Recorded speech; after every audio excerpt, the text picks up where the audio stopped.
Good day and welcome to SCO BRICS Insight, where we look at what's really going on in the world of the BRICS. Today I want to talk about sanctions. As you're aware, the US imposed sanctions on Russia in 2014 in response to the Crimea deciding after a referendum to unite with the motherland of Russia. The EU followed the example of the US like the good vassals that they are, so they declared that the referendum of the Crimea was illegal and the Crimeans had no right to decide their future, which just illustrates the EU hypocrisy when they allowed and then recognised Kosovo's independence from Serbia. They didn't even have a referendum. Now, the initial sanctions targeted a few Russian banks, some Russian oil and gas technology, but not much else. So they were more symbolic than designed to really hurt Russia. Bear in mind that the EU was a major trading partner, so I didn't want to do too much.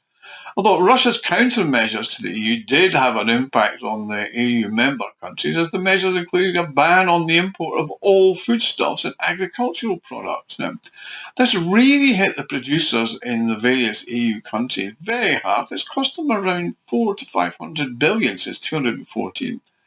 And that includes French and Italian cheeses, Danish pork, Spanish fruit and veg, plus a wide variety of others. Plus, the Russian producers benefited from investment into import substitution, so the Russian market is now self-sufficient in food production, including grains, meat, poultry, etc. Now, the bulk of sanctions, as you're probably all aware, were introduced in February 2022 in response to Russia's special military operation in the Ukraine. The sanctions were wide-ranging. They covered everything from the banking sector to across the energy sector and all points in between. Visa and MasterCard systems ceased to work in Russia as the companies stopped servicing the system with Russian banks. And the majority of Russian banks themselves were then excluded from SWIFT, the Society for Worldwide Interbank Financial Telecommunications, which is supposed to be a cooperative and owned by its members, but actually works as a blunt instrument of US foreign policy. It also goes along with cutting countries off with this system. This is done previously at the behest of the US to Iran and Venezuela and now to Russia.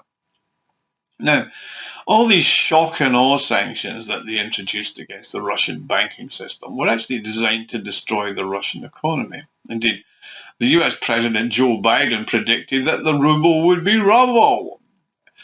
The head of the EU, Ursula von der Leyen, said the Russian economy would be in tatters and the country would be brought to its knees, Putin would resign and the West would have its regime changed. So what actually happened? And why did the sanctions fail? Well, the first reason the sanctions failed is the same reason they always fail. They never take into account the real world of business and commerce.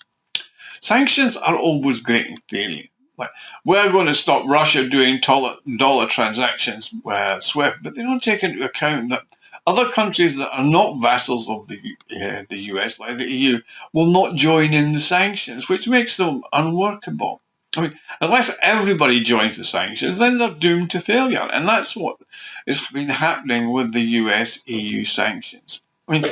By almost every measure and benchmark, the sanctions against Russia have been an abject failure, and far from damaging Russia, they've had a devastating effect on the countries of the European Union, like a boomerang hitting them back. In the last 2 years, the economies of the EU have tanked. They've been hit by rising energy costs, high inflation, and a dramatic drop in their GDP. While Russia enjoys economic growth, most EU economies are in recession, particularly the Germans, which was a major trading partner of Russia in the pre-sanctions days. Now, when the US were formulating these sanctions, what they didn't take into account is that attempting to sanction the largest country in the world, which is also a major producer of oil, gas, wheat, and a huge list of other much-needed commodities in the world markets, was never actually going to work. This is particularly relevant when its major trading partners like China and India were not on board with the sanctions, and when the US introduced its nonsensical price cap, then it was unlikely that they were going to follow it. In fact, those who did ended up buying Russian oil from countries who did not at higher prices. Now, the problem for those in the US who formulate the sanctions policies, they've got no experience of the real world of commerce and trade, or who actually works in it. So they introduce measures that are ill-conceived and actually backfire on those who impose them. Plus, once it becomes obvious that the sanctions are not working, they take to threatening other countries with sanctions for not complying with theirs. That doesn't really work either. As countries like India and China, United Arab Emirates, etc., have just ignored their threats. Now, in the years following 2014 and before the special military operation in 2022, Russia embarked on a major drive for import substitution to make sure it was not dependent on the West for key parts of its economy, so that in the event if the sanctions did happen, they would be ready. I mean, it created an internal payment system for the banking system called MIA, which was immediately able to replace inside Russia the loss of Visa and MasterCard. And now many other countries are now accepting the use of it. Now, on the financial front, most Russian banks were not exposed to the Western financial markets, so being cut off from the dollar and euro was not actually such a big deal.